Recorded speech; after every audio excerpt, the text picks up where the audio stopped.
ಮೈಸೂರು ರಸ್ತೆಯ ಶ್ರೀ ಗಾಳಿ ಆಂಜನೇಯ ಸ್ವಾಮಿ ದೇವಸ್ಥಾನ ಅತ್ಯಂತ ಪುರಾತನವಾಗಿರ್ತಕ್ಕಂತಹ ಪ್ರಾಚೀನ ದೇವಸ್ಥಾನಗಳಲ್ಲಿ ಒಂದು. ಸುಮಾರು 700 ವರ್ಷಗಳ ಇತಿಹಾಸ ಇರತಕ್ಕಂತಹ ಈ ಒಂದು ಆಂಜನೇಯ ಸ್ವಾಮಿ ಬಹಳ ವಿಶಿಷ್ಟವಾಗಿರ್ತಕ್ಕಂತಹ ಏನು ಅಂದರೆ, ಆ ಸ್ವಾಮಿ ಇತಿಹಾಸವನ್ನ ಯೋಚನೆ ಮಾಡಿದರೆ ಹಿಂದಿನ ಕಾಲದಲ್ಲಿ ಋಷಿಮುನಿಗಳೆಲ್ಲ ವ್ಯಾಸರಾಯರು ಈ ದೇವರನ್ನ ಪೂಜೆ ಮಾಡ್ಕೊಂಡು ಬಂದಿದ್ದಾರೆ.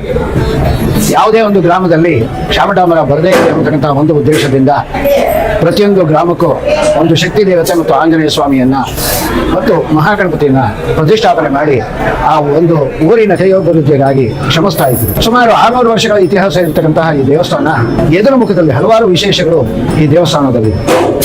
ಬೆಂಗಳೂರಿನಲ್ಲಿ ಇರ್ತಕ್ಕಂತಹ ಏಕೈಕ ನದಿ ಅಂದ್ರೆ ಅದು ವೃಷಭಾವತಿ ನದಿ.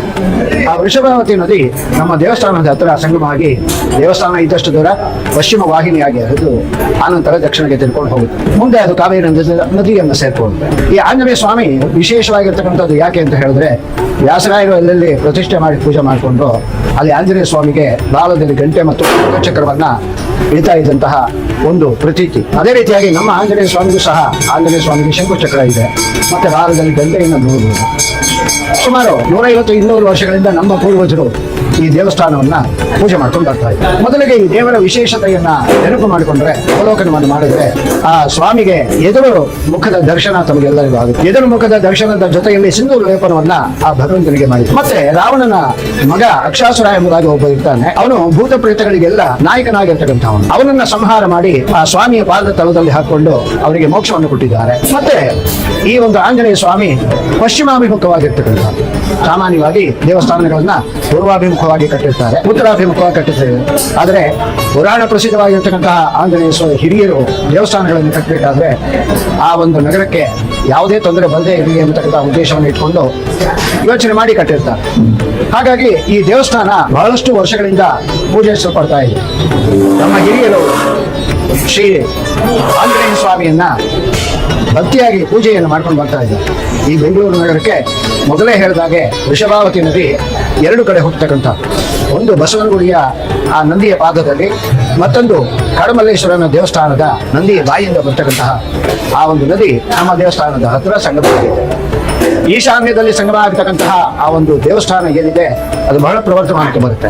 ಕ್ರಮೇಣ ಏನಾಯಿತು ಅಂತ ಹೇಳಿದ್ರೆ, ಬೆಂಗಳೂರಿನ ತ್ಯಾಜ್ಯದ ನೀರನ್ನ ಇದಕ್ಕೆ ಸೇರಿಸಿದ್ರಿಂದ ಅದರ ಉಪಯೋಗವನ್ನ ನಿಲ್ಲಿಸಲಾಯಿತು. ನಮ್ಮ ಪೂರ್ವಜರೆಲ್ಲ ಆ ನದಿಯಿಂದ ನೀರನ್ನು ತಗೊಂಡು ಬಂದು ಆ ಭಗವಂತನಿಗೆ ಅಭಿಷೇಕವನ್ನ ಮಾಡ್ತಾರೆ. ಕ್ರಮೇಣ ಇದೆಲ್ಲ ಕಲುಷಿತ ಆದ್ಮೇಲೆ ಪಕ್ಕದಲ್ಲಿ ಅದಕ್ಕೆ ಒಂದು ಗೋಡೆಯನ್ನು ಕಟ್ಟಿ ಆ ಸ್ವಾಮಿಯನ್ನ ದರ್ಶನ ಮಾತ್ರ ಅವಕಾಶವನ್ನ ನಮ್ಮ ಹಿರಿಯರು ಮಾಡಿಕೊಟ್ಟಿದ್ದಾರೆ. ಈ ಆಂಜನೇಯ ಸ್ವಾಮಿ ದೇವಸ್ಥಾನದಲ್ಲಿ ಮುಖ್ಯವಾಗಿ ನಡೆಯತಕ್ಕಂಥದ್ದು ನಮ್ಮ ಹಿಂದೂ ಧರ್ಮದ ಆಚರಣೆಗಳು, ಎಲ್ಲ ಹಬ್ಬಗಳನ್ನ ನಾವು ಆಚರಣೆ ಮಾಡ್ಕೊಂಡು ಬಂದಿದ್ದೇವೆ. ಅದರಲ್ಲಿ ಮೊದಲನೆಯದಾಗಿ ಹನುಮ ಜಯಂತಿ, ಧನುರ್ಮಾಸ, ಈ ಒಂದು ವಿಶೇಷ ದಿವಸಗಳಲ್ಲಿ ಆ ಸ್ವಾಮಿಯನ್ನ ಭಜನೆ ಮಾಡಲಾಗುತ್ತೆ. ಕಡೆಯ ಸಂಕ್ರಾಂತಿಯ ದಿವಸ ಆ ಸ್ವಾಮಿಗೆ ಇರುಮುಡಿಯನ್ನ ಸಲ್ಲಿಸ್ತಕ್ಕಂತಹ ಒಂದು ಪದ್ಧತಿಯನ್ನ ಕಳೆದ 35 ವರ್ಷಗಳಿಂದ ನಡೆಸ್ಕೊಂಡು ಬರ್ತಾ ಇದೆ. ಮತ್ತೆ ಮತ್ತೊಂದು ವಿಶೇಷ ಏನು ಅಂದ್ರೆ, ಆ ಆಂಜನೇಯನ ಆರಾಧ್ಯ ದೈವ ಶ್ರೀರಾಮಚಂದ್ರನ ಒಂದು ಪ್ರೀತ್ಯರ್ಥವಾಗಿ ಒಂದು 40 ವರ್ಷಗಳ ಹಿಂದೆ ಪಕ್ಕದಲ್ಲಿ ಕೋದಂಡರಾಮ ಸ್ವಾಮಿಯ ಪ್ರತಿಷ್ಠಾಪನೆ ಆಯಿತು. ಅದರ ಜೊತೆಯಲ್ಲಿ ಸತ್ಯನಾರಾಯಣ ಸ್ವಾಮಿಯ ಪ್ರತಿಷ್ಠೆಯೂ ಸಹ ಈ ದೇವಸ್ಥಾನದಲ್ಲಿ ಆಗಿದೆ. ಅಂದಿನಿಂದ ಪೂಜಾದಿಗಳು ನಡ್ಕೊಂಡು ಬರ್ತಾ ಇದೆ. ಯಾವುದೇ ದೇವಸ್ಥಾನ ಅಂದ್ರೆ ಅಲ್ಲಿ ಉತ್ಸವಗಳು ನಡೀತಕ್ಕಂಥದ್ದು. ಆ ಉತ್ಸವದಲ್ಲಿ 3 ವಿಧ: ನಿತ್ಯ, ನೈಮಿತ್ತಿಕ, ಕಾಮ್ಯ. ಇಲ್ಲಿ ನಿತ್ಯ ಅಂದ್ರೆ ಏನು ಅಂದ್ರೆ, ಆ ಸ್ವಾಮಿಗೆ ವಿಶೇಷವಾದ ಒಂದು ದಿವಸದಲ್ಲಿ ಆ ವಿಷ್ಣುವನ್ನ ರಥದಲ್ಲಿ ಕುಳ್ಳಿರಿಸಿ ಪ್ರದಕ್ಷಿಣೆ ಬರ್ತಕ್ಕಂತಹದ್ದು ಒಂದು ಪದ್ಧತಿ. ಈ ನಮ್ಮ ದೇವಸ್ಥಾನದಲ್ಲಿ ಕಳೆದ 135 ವರ್ಷಗಳಿಂದ ಈ ಒಂದು ಬ್ರಹ್ಮರಥೋತ್ಸವನ್ನ ಆಚರಣೆ ಮಾಡ್ಕೊಂಡು ಬರ್ತಾ ಇದ್ವಿ. 135 ವರ್ಷಗಳ ಅವಿರತ ಈ ಬ್ರಹ್ಮರಥೋತ್ಸವ ಕಳೆದ 2 ವರ್ಷಗಳ ಹಿಂದೆ ಸಾಂಕ್ರಾಮಿಕ ರೋಗಕ್ಕೆ ತುತ್ತಾಗಿ 1 ವರ್ಷ ಮಾತ್ರ ಈ ಒಂದು ರಥೋತ್ಸವ ನಿಂತಿತ್ತು.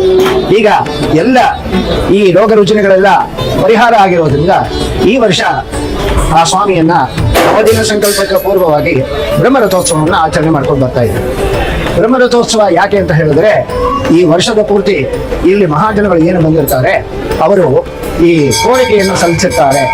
ನಾವು ಏನಾದರೂ ಅಪಚಾರವನ್ನು ಮಾಡಿದರೆ ಕಡೆಯಲ್ಲಿ ಆ ಭಗವಂತನ ಹತ್ತಿರ ಕ್ಷಮಾಪಣೆಯನ್ನು ಕೇಳಿ ಅವನನ್ನ ಧಾಮವನ್ನು ಪ್ರದಕ್ಷಿಣೆ ಮಾಡೋದಕ್ಕೆ ಅವಕಾಶವನ್ನು ಮಾಡಿಕೊಡ್ತಕ್ಕಂತಹ ಒಂದು ಪ್ರವೃತ್ತಿ. ಈ ದೇವಸ್ಥಾನದಲ್ಲಿ ದಿನ ಈ ಒಂದು ಆಂಜನೇಯ ಸ್ವಾಮಿಗೆ ಅಭಿಷೇಕ ಆಗುತ್ತೆ, ನೈವೇದ್ಯ ಇರುತ್ತೆ, ಮಹಾಮಂಗಳಾರತಿ ಎಲ್ಲ ಆಗುತ್ತೆ.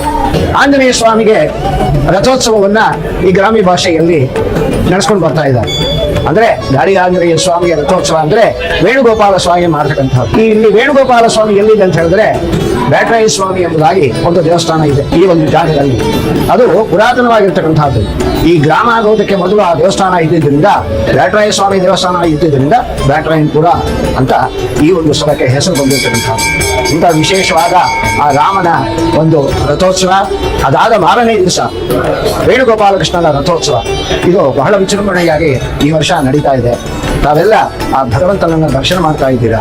ಹಾಗೆ ಆ ದೇವರನ್ನ ದರ್ಶನ ಮಾಡಬೇಕು. ರಥೋತ್ಸವದ ದಿವಸ ಆ ಸ್ವಾಮಿಯನ್ನ ದರ್ಶನ ಮಾಡಿದ್ರೆ ಬಹಳ ಎಲ್ಲ ಪಾಪಗಳು ಕಳೆದು ಹೋಗುತ್ತೆ ಎಂಬುದಾಗಿ ನಮ್ಮ ಹಿರಿಯರು ಪುರಾಣದಲ್ಲಿ ಹೇಳ್ತಾ ಇದ್ದಾರೆ. ಡೋಲಾಯಮಾನಂ ಗೋವಿಂದಂ ಮಂಚಸ್ಥಂ ಮಧುಸೂದನಂ ರಥಸ್ಥಂ ಕೇಶವಂ ದೃಷ್ಟ ಪುನರ್ಜನ್ಮನ ವಿದ್ಯತೆ.